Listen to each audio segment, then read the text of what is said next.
Do not forget that you are all mirrors to one another. July 13, 2014. All are one. You have all heard this many, many times already, but as humans, as apparently separate unconnected individuals, it is very difficult for you to really comprehend this absolute truth. In the illusion, separation seems intensely real, especially if you become suddenly and unexpectedly parted from a loved one. Individuality is an intensely felt sensation when you dwell on it, and apart from moments when you are physically embracing someone you dearly love, you are very, very glad to be an individual, totally separate from those seemingly weird strangers among whom you wander as you go about your daily chores. Most of you would most definitely not want to actually be one with anybody else, even your most dearly beloved, because you value your own personal experiences so highly and fear that they would be gone if you lost your individuality. Plus, of course, you would not wish to undergo any of the unpleasantness, pain, or suffering that the other experienced. But in oneness there is only joy. Suffering and pain are of the illusion, and when it dissolves they will be gone, permanently. And deep within yourselves you all know this, which is why, when you fall in love, you do want to merge with your beloved, even if only temporarily. You have faint memories of oneness, of the joy and ecstasy of that state, and it is for that you are looking when you are seeking out another to love and be loved by, or when you choose a celibate spiritual path seeking God directly, or even when you elect to follow a combination of the two. You were not created to be alone, you were created one with your source, God, and that is indeed an idyllic state in which to exist. And it is your natural state, the state that you so desperately seek but can never find as a human because the illusion blinds you to reality, hides it from you. Humanity as a whole has finally realized this collectively, although by and large it has not seeped into the individual conscious awareness of most of you. And consequently many of you continue to seek and find alternatives which never bring lasting satisfaction or contentment, but often bring much pain and suffering.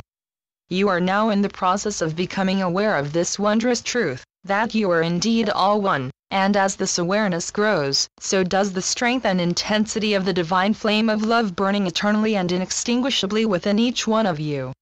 From time to time you sense it and feel wonderful, but then the distractions of daily life in the illusion drag you back down, and you begin to doubt the accuracy of your senses, and dismiss them as fantasies, unreal dreams, when it is the illusion, the daily chores of existence as a human that are unreal. When you feel uplifted, empowered, joyful for no apparent reason, then embrace that feeling, welcome it and allow your hearts to open even wider, so that even more of it can pour in, because that is the tsunami of love about which so many are talking. When you focus on pain, suffering, sadness, and other similar feelings, you effectively block the entrance to your hearts, shutting out love. Instead, when you experience those kinds of feelings, just accept them, and then invite love in to dissolve them. Love has infinite power and will dissolve anything that is not in alignment with it, and when it does, all it is doing is blowing away the mist, the fog of which the illusion is constructed. The illusion truly is just smoke and mirrors. All you have to do is to allow love in to blow it away.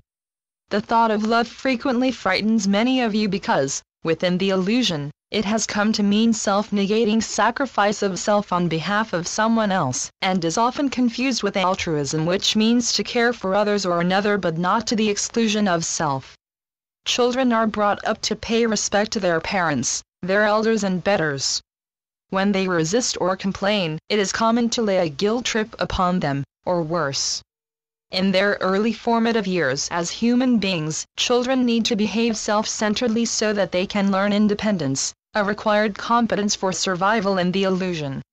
As they mature and grow through their early teens, the loving, generous, and compassionate behaviors that their parents have, it is to be hoped, demonstrated most of the time while they were growing up will have been learned quite effortlessly, and then the children will follow that example.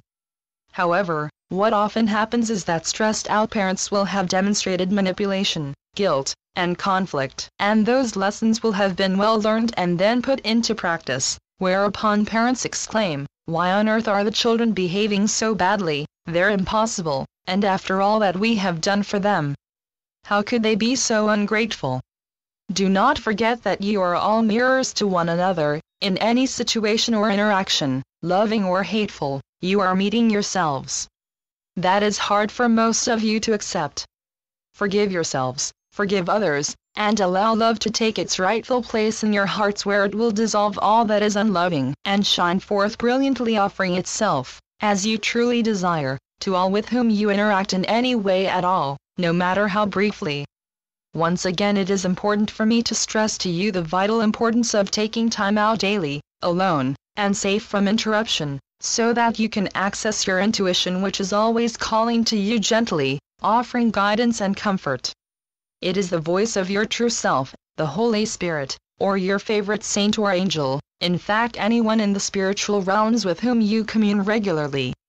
You may even have no conscious idea of someone in the spiritual realms answering your calls for assistance. You may not even be aware that you make such calls, or calling to you or responding to you. Nevertheless, when you receive an inspired insight, or when something important comes to mind that you had forgotten and could not afford to forget, that is guidance from your friends and loved ones in the spiritual realms. Remember to thank them. But you can only access that intuition, that loving guidance, when you temporarily quiet your chattering minds. Hence the need to take time out at least once every single day. And when you do, you receive unlimited encouragement and assistance. All that you have to do is accept it, and enjoy the sense of peace that it brings you. With so very much love, Saul. Channeled by John Smallman. johnsmallman.wordpress.com